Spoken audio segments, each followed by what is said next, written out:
Hello everyone and welcome back to Mysterious Murmurs.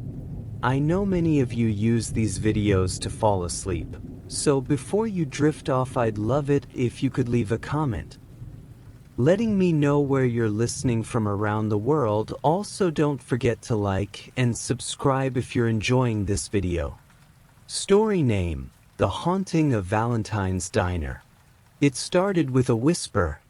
At first, Dean thought it was just the wind slipping through the cracks of the old diner doors. The place had been standing for over 50 years, after all. Valentine's Diner was its name, the neon sign flickering red against the dark highway like a bleeding heart.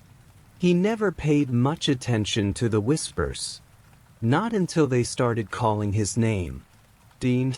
The voice was soft, like the brushing of silk against his skin. He turned, wiping his hands on his apron. It was past midnight, and the only customers left were a drunk couple in the back booth, slurring their love confessions over half-eaten burgers. The cook, old man Lester, was asleep at the grill, snoring through his shift. Dean. He looked toward the counter, where the pie display case stood. The glass was fogged over. For a second, he swore he saw a shape move behind it, a shadow stretching where there shouldn't have been one. His heart knocked against his ribs. Not again. Dean had worked at Valentine's Diner for 6 months. He had learned the way the place breathed at night, the way the walls creaked as if something inside them wanted out. But no one talked about the diner's past. Not really. The town folks whispered, sure, but whenever he pressed for details, they clammed up. There had been an accident here once, decades ago. A fire. People had died. That much he knew. But the stories, those he had to piece together himself. And now, on Valentine's night, the diner was awake. The whisper came again, closer this time. Dean turned. The couple in the back booth was gone. His breath hitched. He hadn't heard them leave. Their plates were still there, half-finished meals and lipstick-stained napkins. But the seats were empty. The air had changed. He took a step forward. The floor groaned beneath him, and suddenly, the jukebox in the corner flickered to life. A slow, old-timey love song started playing, warbling through the speakers. I only have eyes for you. Dean's stomach twisted. The jukebox was broken. Had been for years. And then, from the corner of his eye, he saw something. A figure in the reflection of the pie case. Not just a shadow. A woman. Her dress was white, but it was soaked. Dark patches spreading like ink. Blood. Dean spun around. No one was there. A hand clamped onto his shoulder. He screamed, jerking away. It was Lester. Kid, you look like you've seen a ghost, the old cook muttered, rubbing his eyes. He yawned, stretching his arms. What's the matter? Dean swallowed the lump in his throat. Did you see that? Lester frowned. See what? Dean looked back at the counter, but the reflection was gone. The pie case sat there, fogged up as if no one had touched it. As if he had imagined the whole thing. But he hadn't. And then the whispers returned. Think you let me burn? His blood turned to ice. Lester was still talking, but Dean couldn't hear him. He could only hear her. The woman. The ghost. The thing that had been haunting Valentine's Diner for decades. And she wasn't done with him yet. I'll continue the story, making it darker, more intense, and filled with the eerie suspense Stephen King is known for. Stay tuned. Dean's skin prickled as the voice slithered through the air, curling around him like smoke. You let me burn? His pulse pounded in his ears. He staggered back, knocking into a chair, sending it scraping across the floor. Lester squinted at him, concern flickering in his tired eyes. "Kid, you okay?" Dean opened his mouth, but the words caught in his throat. How could he explain it? That something unseen had just whispered to him? That he had seen a woman in the reflection of the pie case? A woman who wasn't there? Lester would think he was losing it. Dean forced a tight smile. "Yeah, just tired, I guess." Lester grunted. "Well, wake up. Got another customer." Dean blinked, heart still hammering. Sure enough, a man had appeared at the counter. Dean hadn't heard the door chime. Hadn't seen him come in. The man was tall, dressed in an old-fashioned suit, the kind you'd see in black and white movies. His hair was slicked back, and his face was sharp, pale under the diner's flickering neon lights. But his eyes, they were empty. Just dark pits, as if something had scooped them clean out of his skull. Dean swallowed hard. "Welcome to Valentine's Diner. What can I get you?" The man didn't speak, didn't blink. Dean shifted uneasily. His fingers twitched on his notepad. "Sir?" The jukebox crackled behind him. "I only have eyes for you." The man's lips curled into a slow, unnatural smile. Then he said something that made the blood drain from Dean's face. "She's waiting for you." Dean froze. The diner suddenly felt colder. Lester had already shuffled back to the kitchen, leaving him alone with the strange man. Dean's mouth went dry. "Who's waiting for me?" The man's grin widened, stretching just a little too far, as if his skin didn't quite fit his face. Then he turned, walked toward the door. But before he could reach it, the lights flickered. And the man was gone. Dean's breath hitched. The door never opened. The bell never rang. 1 second, the man was there. The next, he wasn't. Like he had never been there at all. Dean's hand shook. He turned, calling out, "Lester, did you see that?" Silence. No clattering pots. No low grumbles. Just silence. Dean stepped toward the kitchen, pushing through the swinging door, and stopped cold. Lester was there. But he wasn't moving. He stood at the grill, spatula in hand, his back to Dean. The smell of burnt meat filled the air. "Lester?" Dean's voice cracked. No answer. Dean took another step closer. And then Lester's head turned. But only his head. The rest of his body stayed perfectly still, rigid as stone. His neck twisted at an unnatural angle, his jaw slack, eyes rolled so far back that only the whites showed. Dean stumbled back, stomach lurching. "Lester?" Then, in a voice that wasn't his own, Lester whispered, "You let her burn." The lights blew out. Darkness swallowed the diner. And the screaming began. The screaming wasn't coming from Dean. It was coming from everywhere. The walls of the diner groaned like a living thing, the sound rising into a chorus of shrieks, high, raw, inhuman. The floor trembled beneath his feet, the air thick with the scent of burnt sugar and something worse, something rotten. Dean staggered backward, slamming against the counter. The jukebox crackled again, the record skipping. "I only have eyes. I only have eyes. I only have eyes." Then, silence. The lights sputtered back on. Lester was gone. The grill was cold, the metal spatula lying on the floor like it had been abandoned for years.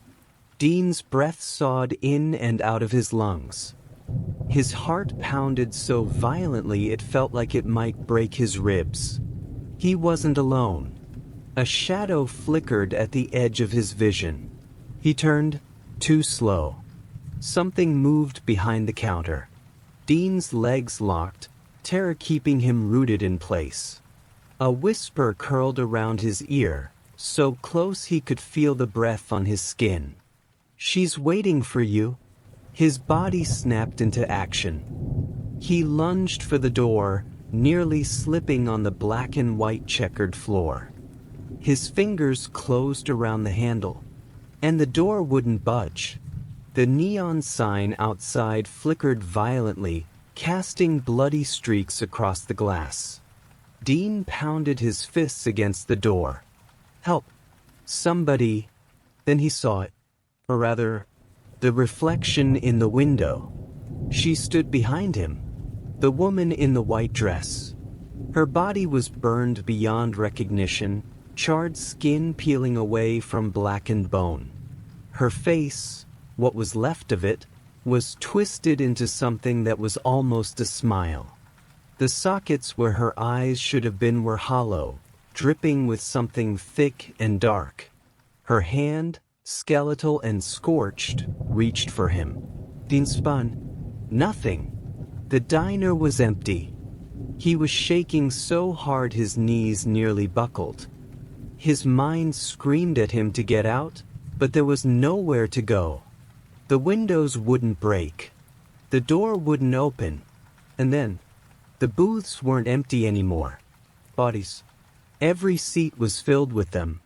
Men and women, all in couples, dressed in old-fashioned Valentine's attire.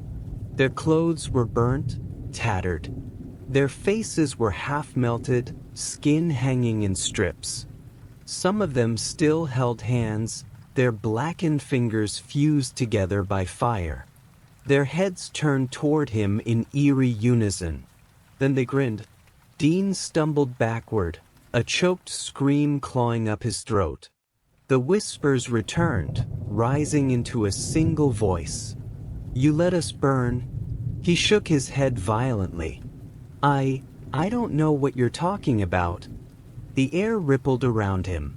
And suddenly, he did know. The memories weren't his, but they poured into his mind like liquid fire. Valentine's Diner. 1953. A man locking the doors. A woman screaming, banging on the glass. Smoke curling from the kitchen. Flames swallowing the walls. The man watching. Walking away. The ghostly figures in the booths stared at him, their eyes full of accusation. "You?" Dean's voice was barely a whisper. "You think I did this?" They didn't answer, but the woman in white stepped forward. And this time she was real. Her burned hand closed around his wrist, the touch colder than death. And then, the fire came back. Flames exploded from the walls, engulfing the diner in seconds. The smell of burning flesh filled the air, and the screams, oh God, the screams. Dean clawed at his throat, but he couldn't breathe, couldn't move. The fire was inside him now. He felt his skin melting, his bones charring, his blood boiling. And just before the darkness took him, he saw the neon sign outside flicker one last time. Valentine's Diner, open forever. The next morning, a trucker pulled off Highway 66, tired and hungry. He spotted an old diner, the neon sign buzzing red against the gray dawn. Valentine's Diner looked like it had been there for decades. He stepped inside, the doorbell jingling softly. A young man stood behind the counter, wiping a glass with a vacant stare. His apron was fresh, his skin smooth, but his eyes were hollow. The trucker slid onto a stool. "Coffee, black?" Dean smiled. Coming right up. The trucker sat at the counter, stretching his shoulders. He looked around, taking in the place. It had that old-school charm. Checkered floors, faded red booths, a jukebox that looked like it hadn't worked in years. The air smelled of coffee and something sweet, like pie fresh out of the oven. But something felt off. The place was too quiet. No other customers. No hum of a kitchen running in the back.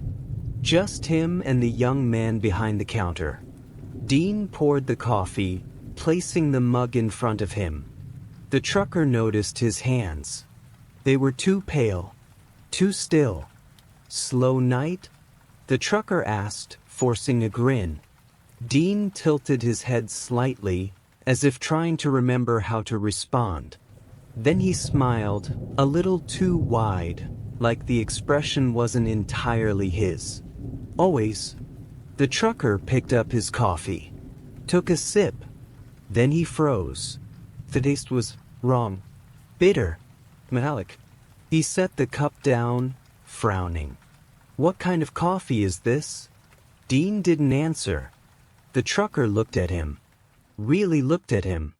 Something about the kid wasn't right. His uniform was crisp, his apron spotless. But his eyes, God, his eyes. They were empty.